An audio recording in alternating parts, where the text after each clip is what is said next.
Hello everybody, this is Zane Jiu-Jitsu once again. Today I'm going to be talking to you guys about preparing, planning, and executing your very first Brazilian Jiu Jitsu competition, okay?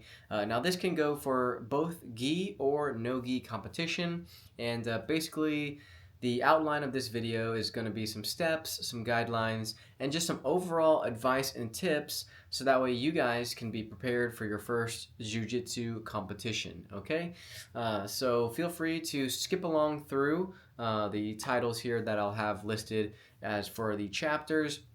I'll be covering things like weight cutting, warm-ups, day of the competition, during the match, after the match, training up for the match, things like that, guys. So that way we can have a little bit of a guideline for you guys to follow if it's your very first competition. Some of you guys will be training and competing out of a gym where you might have some guidance already, like from your instructors, or if you have some peers of yours that already compete and are willing to lend you a hand so that way they can get you prepared for your competition, okay? So this video is honestly just an extension of your team so that way I can help you guys get prepared for that first competition. Let's get started. Okay, so obviously the first thing we want to get out of the way is to understand and realize which tournament we're going to do, okay? Because with each tournament, typically there are some different rule sets, but nonetheless, it's important to know which one you're getting into. So a lot of the tournaments that are out there have a rule set based off of one principal rule set, right? So you have a lot of tournaments, they will say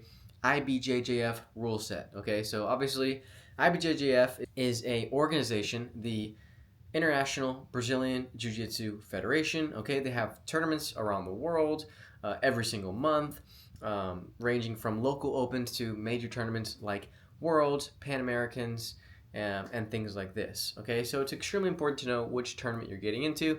Typically, IBJJF tournaments are a really great place to start because they've been around for the longest time and they have a very consistent show out with the competitions.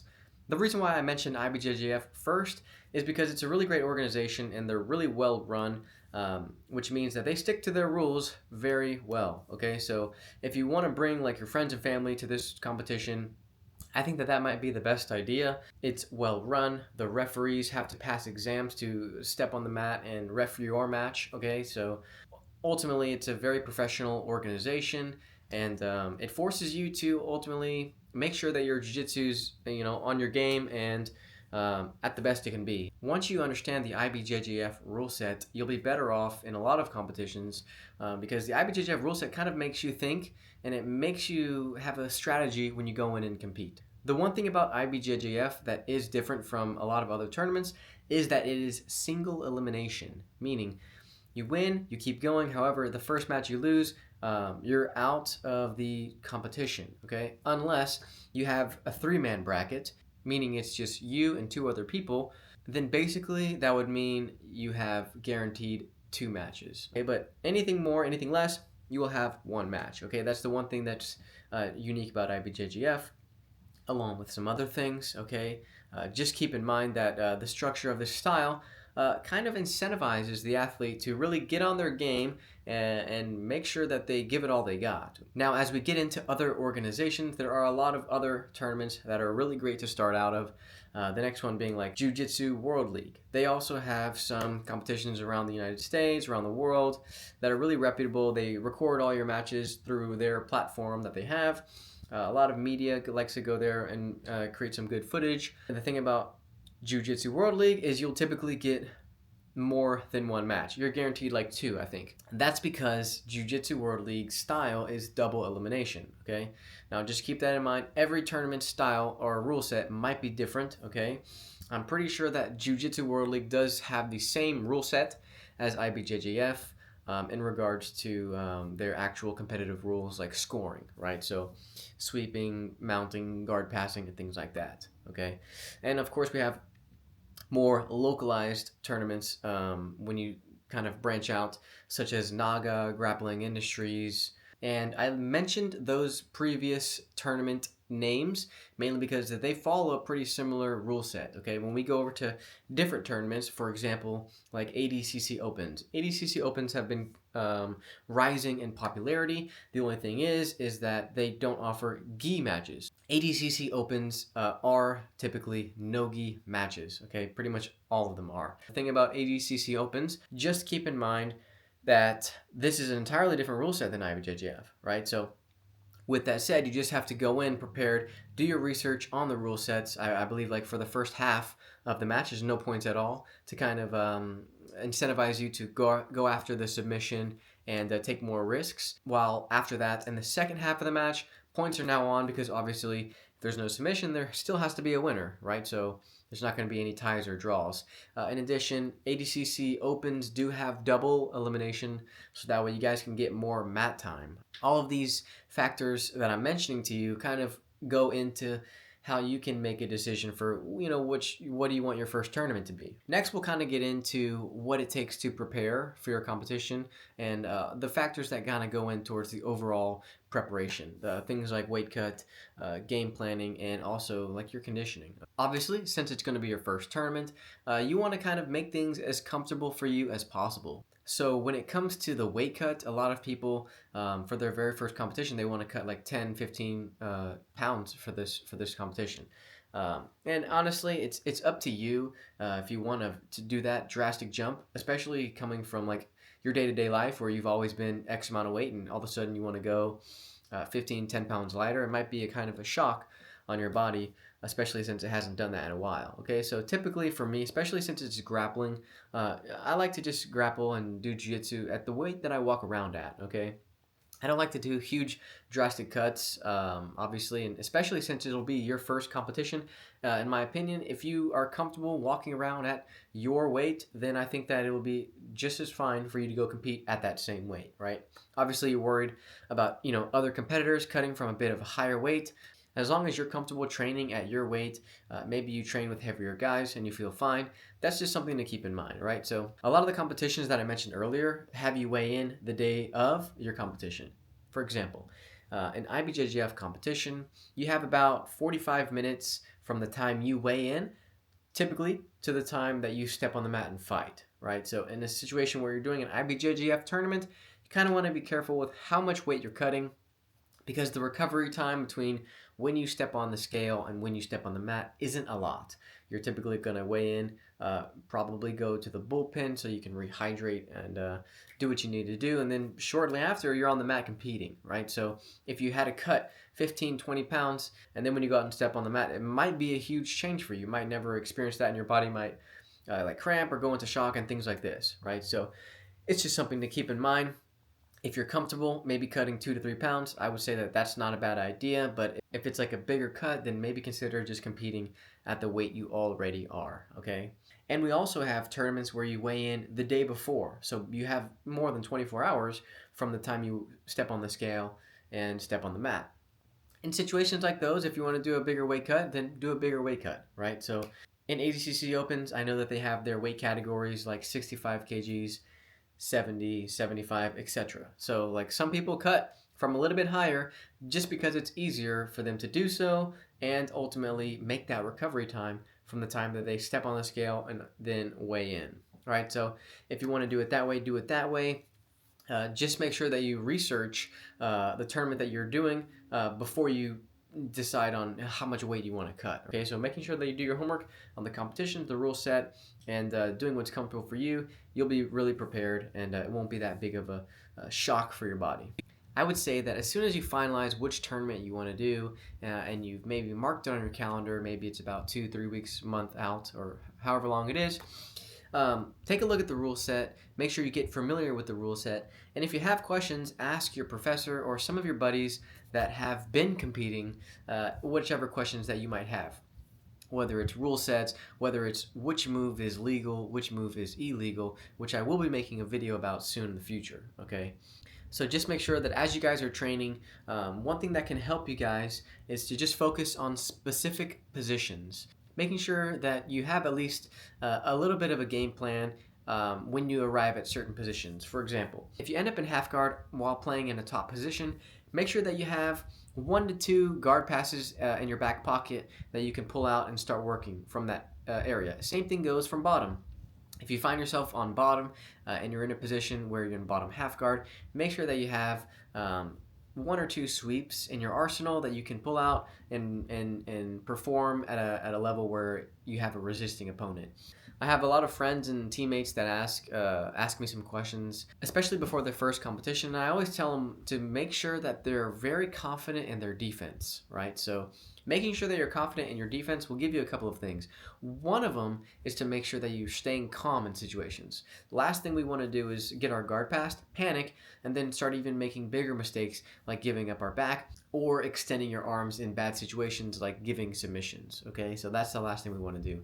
The second thing having confidence in your defense will give you is also goes hand in hand with confidence in your offense, right? So if you know that when you have a really good defense and you're confident that you won't get submitted, it'll make you take more risks when you're in an offensive position, because back in the back of your mind, you know that if you do get put in a bad position, you know that you will always be able to get out or at least not get submitted, okay? So make sure that you're confident in your defensive positions, such as bottom mount, when you have your back taken, in the side control, or even in the turtle position with your knees and elbows on the floor. Okay, so making sure that you're defensively sound in those positions and you can recover guard. If you can do that, I would say that that's a great way to head into your first competition, making sure that you're very prepared in a lot of different situations. Okay, so spend some time in those areas. If you have those weaknesses in your game, make sure that you address those, right? So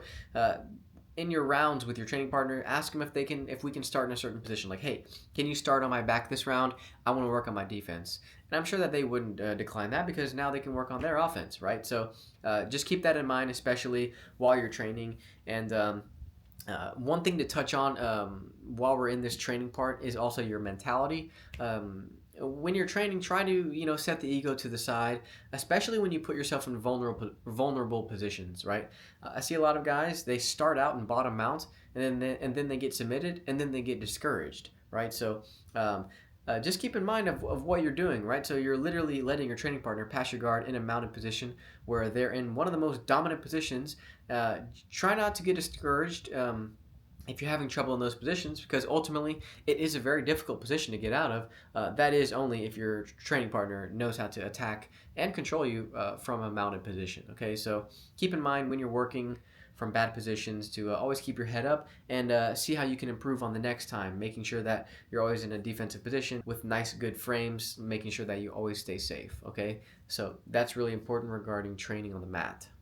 All right, so next comes conditioning in the preparation umbrella. Okay, so as we condition our bodies, there's a lot of ways to look at conditioning. You can spend more time in the gym, which ultimately comes at a price. You're spending less time on the mat. Okay, so you can be in the gym conditioning yourselves, doing a lot of exercises like bikes, running, cardio, kettlebell swings, whatever you do in the gym.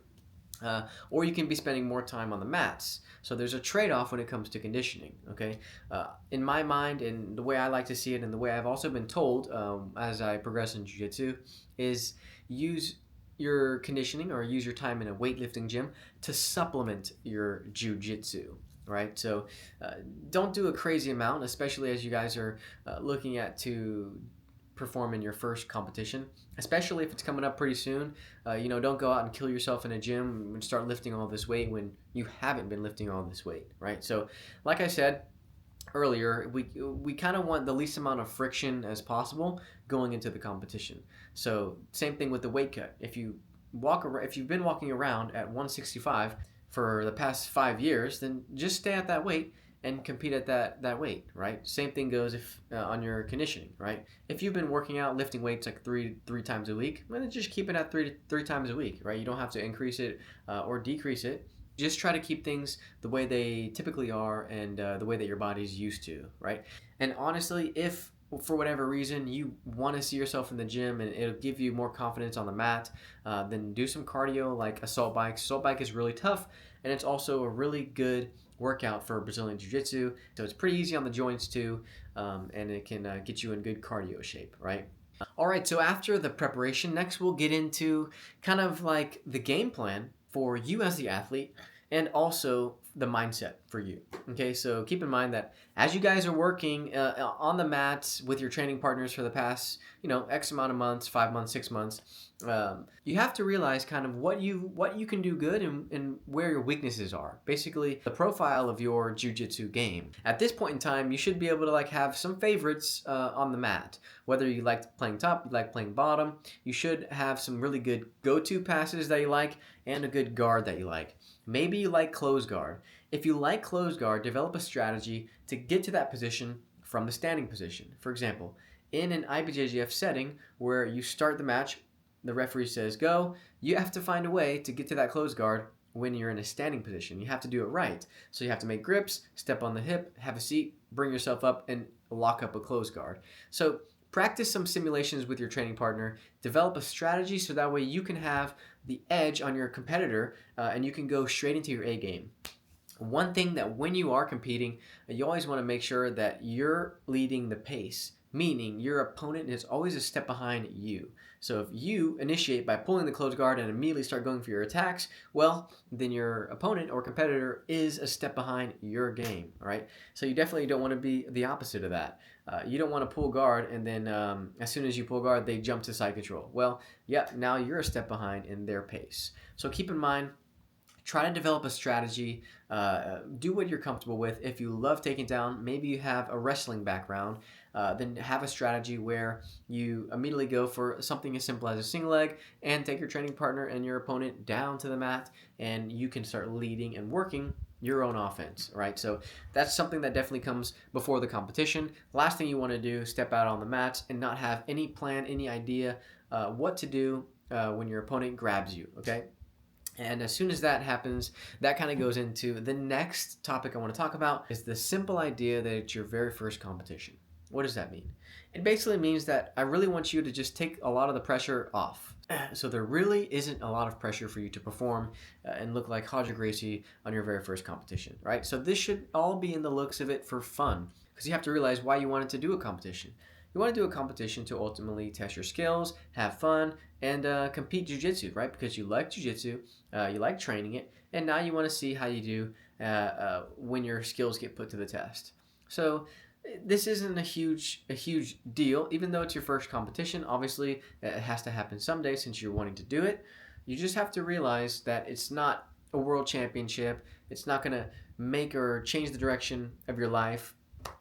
Just realize that you should be doing this for fun because you like jiu-jitsu, and regardless of the result, you should just be thankful that you were able to go step on the mats and do what you like to do, So it's a really fun experience when you take a lot of the pressure off. When you put a lot of pressure on, it becomes like a daunting experience rather than an exciting and fun experience, which it should be for you, okay? All right, so let's quickly look at, I guess we could call it the week of the competition, right? So maybe the competition's on a Saturday and it's now Monday, right? So I guess a lot of people like to do it differently. Some people like to train as hard as they can all the way up to competition day. Me personally, I like to take it easy this week. I definitely don't want to risk getting hurt or doing anything crazy, making sure that I stay safe in the training room, okay? So keep that in mind as you count down these last couple of days for your competition. Make sure that your training sessions are a bit more technical, they have a bit more strategy, and obviously you want to be working on your A game, because when you step out there on the mats, that's what you want to apply. You want to apply your A game so that way you can start working and ultimately looking to win the match, right? Just make sure that whichever weight you decided to do, make sure that it's the weight that kind of puts the less amount of stress on your body. Same thing goes with your diet, right? So you don't want to just change something really drastically. So we want to try to make things as consistent and as predictable as possible, right? So the more predictable your routine is, the more calm, relaxed your body will be come this week and also competition day, which also brings me to the next point. Just make sure that you're well rested because ultimately you're going to perform. Some of you guys have done performance-based activities growing up, and this can range from a lot of different activities. It could be gymnastics, basketball, football, other martial arts. It could be dance, theater, whatever this performance activity may be, any of those activities will definitely help you as you step on these mats, because that's pretty much what you're doing. You're performing and you're stepping on a stage. There's just one thing to keep in mind, is that it's nothing different than what you guys have already been doing. The only difference is when you step on that mat, and where all the nerves come from is you don't know your opponent, right? So your opponent is a mystery, and that's what really ultimately builds up the nerves before the match. So if you're wondering why you get nervous, probably it's that reason. Or it could also be the fact that you're going to be performing in front of people, right? So find out what it is and get used to it, right? So kind of shake hands with that feeling. It's not going to go away, but you can improve your relationship with that, realizing that it is an opportunity for you to grow, right? So just keep that in mind as you count down your days. All right, so we made it to the competition day. We want to make sure that we plan out everything in advance, okay? So let's actually rewind to the night before.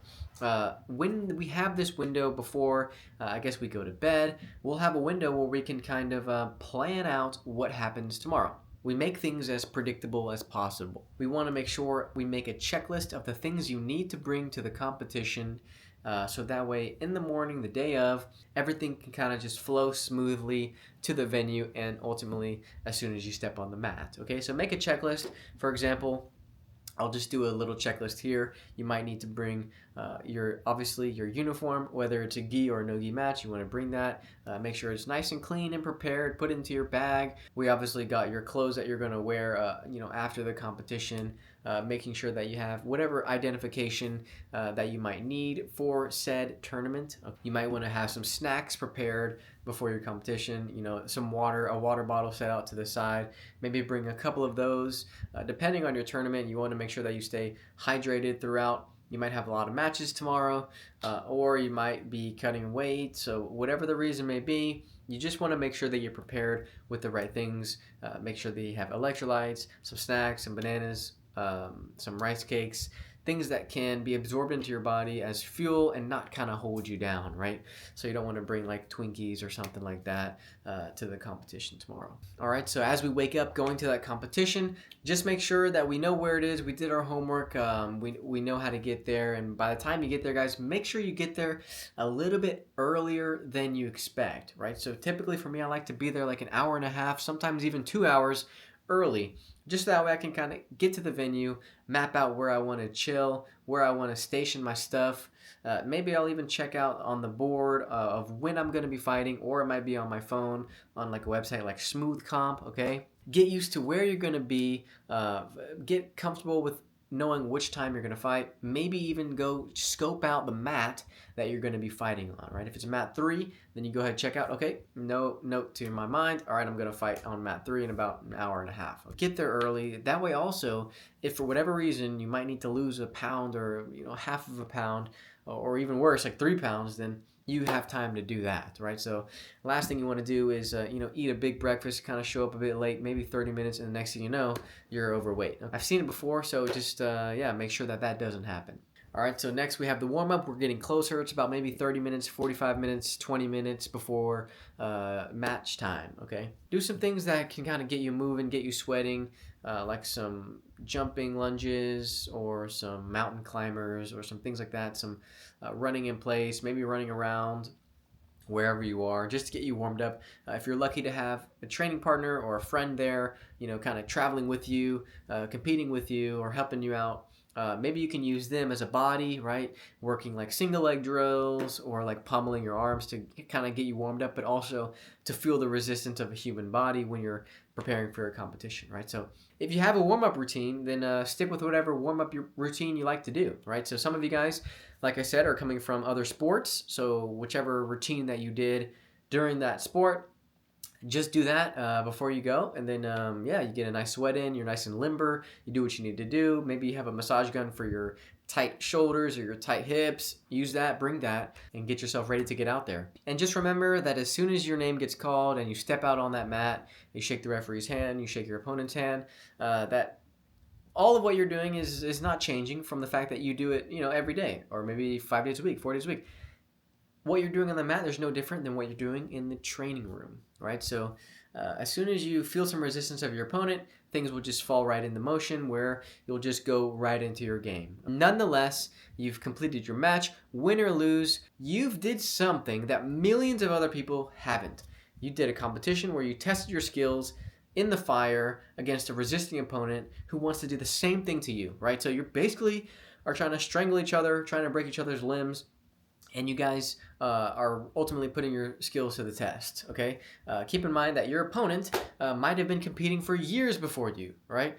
And also, your opponent might have been doing their first competition too, okay? So everybody's story is different, and I always say that post-match, whether win or lose, your story is different than anybody else's story. And that's something that, I had lots of friends and coaches and mentors teach me, especially as I finish my matches. Sometimes I lose. I feel really discouraged. I would have mentors come in and help me out and tell me that you really can't compare yourself to anybody, right? So everybody's path is different. You can only compare yourself to who you were the other day. And the other day, since you're watching this video, you never did a competition. Now you did a competition. You've made it through injury-free, and you've marked a huge accomplishment in your life where you put your skills to the test through the fire, and you've learned so much through that experience, right? So the whole goal is to just make sure that your experience is as fun as possible, and then as soon as you do that, you'll be able to let go of a lot of the pressure, and you'll always feel better after you're competing. And most of the time, when you do finish competing, you'll be really hungry for the next competition. But nonetheless, win or lose, make sure to be thankful for the experience. You made it out injury-free. You had lots of fun, and you did the right thing by pushing yourself to that next level, making sure that not only you're growing yourself, but you're also growing the sport that we all love so much, right? So keep that in mind post-match. All right, so if you're watching this and maybe you are a little nervous to kind of do that first competition, I encourage you to do so, right? So if you have the slightest inclination to, maybe sign up, maybe register, I definitely encourage you to do it. I think everybody should do it. Kind of gives them a reality check on their own jiu-jitsu game. I think it brings a lot of growth in your physical jiu-jitsu, but also in your mind as well.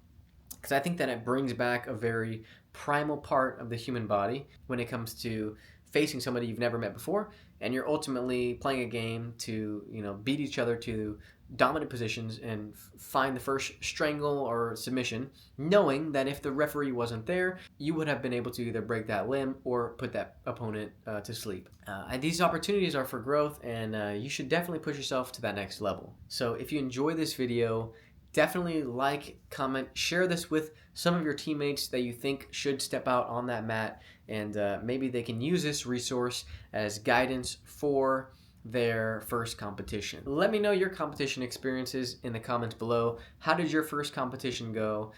Did you have lots of fun? Which organization did you compete under? Is it IBJJF? Was it ADCC Opens? Or whatever it is. Make sure you guys let me know in the comments below. If you want to learn some good systems that you can apply to your game, like maybe some submissions in the gi or no gi, take a look at some videos that I've linked down in the description below. That way you guys can develop a good submission-based game, okay? So thanks for watching, guys. I hope you enjoyed. And if you're doing your first competition, good luck. Have fun. No pressure. Be thankful for the opportunity, win or lose, okay? Because you're growing the sport, and also you're growing yourself as a person. Thanks so much, guys.